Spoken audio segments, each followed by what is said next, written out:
my great-grandfather, grandfather, everybody was musicians. Let me go. I say we marching out, I say, mad people crew we on the way, full of vibes and energy. We go fi mash up the party. That's from my father's side of the family. And we used to buy bottles. You know, they used to call the bottle man.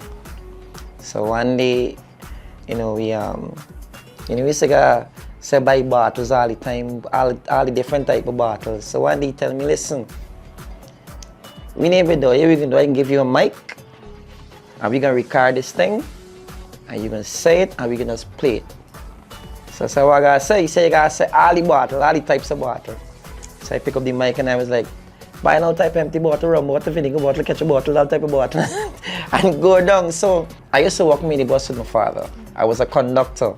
Yeah, I was a minibus conductor. Yeah, back in the day. And after working minibus with my father, people used to, like I said, always tell me, boy, you can sing, because I always sing the music. And then I used to sing on set before, like Stone Love. We used to sing on the car up on Lodge. Me and my friends them get together, we clash with one another. Get ready to fly. No take control. I went and I joined a band called Mischievous Guys. That's where it started off. From Mischievous Guys, I went to several other bands in Guyana. Sheriff Deputies, Easy Connection, you name them wrong that time. We used to perform a lot at Pegasus. Then I joined Jerusalem. And when I joined Jerusalem, from there I started going on tours with Jerusalem. And that's how come I end up in Byron Lee, the Dragonaires. So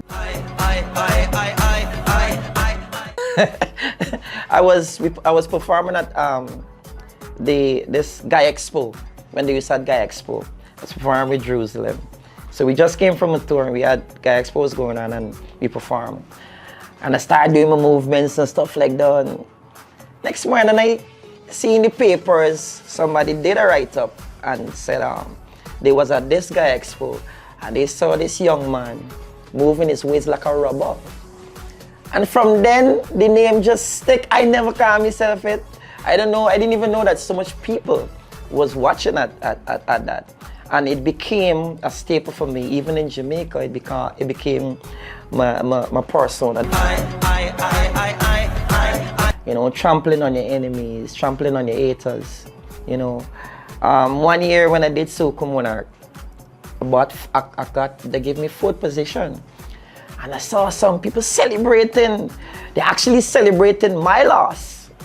So as I see them jumping, I was like, okay. As soon as I reach home, pen to paper. And I felt hurt at the same time emotionally. And I see how people are. They're people who would celebrate your failures. All right? So I took that and I went home. And my producer was like, hey Jumo, you gotta release this song now. I said, nah. Hold it. Like soaking. We did the video. And the next year, we released it. And that was it.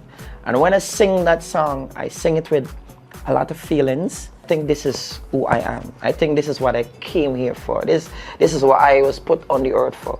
I think carpentry, I can't do that. Not less, but you see that is just me. And it's good to know what you are about and who you are. So I realized that I got to have me. And every time you gotta make sacrifices for yourself, right?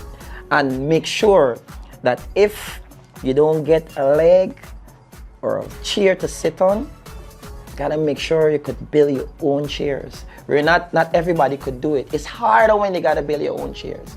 And it's even sadder when people know who you are and what you've done. And it's like you still gotta be begging for the support. It's the most painful thing. And I'm saying this with every truth in my body. And that is the thing when I talk about support. Because if you know who I am, you know what I've done, my contributions. When I leave, I fly the flag of Guyana, I don't represent race, I represent the country. I work with people from here like Drew Tovin. Nobody knew who Drew Tovin was. You know, I mean, but he was a talented producer, you know, but nobody have experienced him. So we started working together. Then he became Drew Tovin, and then I started working with Timon Fraser, who's from Linden. He used to walk and come to the studio. So it's a building process, you know, so, and he was basically dancehall. He never knew nothing about soca. But from my experience and teaching him, we learned. When you see a little youth who love music, come to your doorstep and say, man, I want to go in this competition, but I just need some assistance. You assist them, you know, because that's the dream. Remember, when you contribute to something like that, you're contributing to the building process of a person.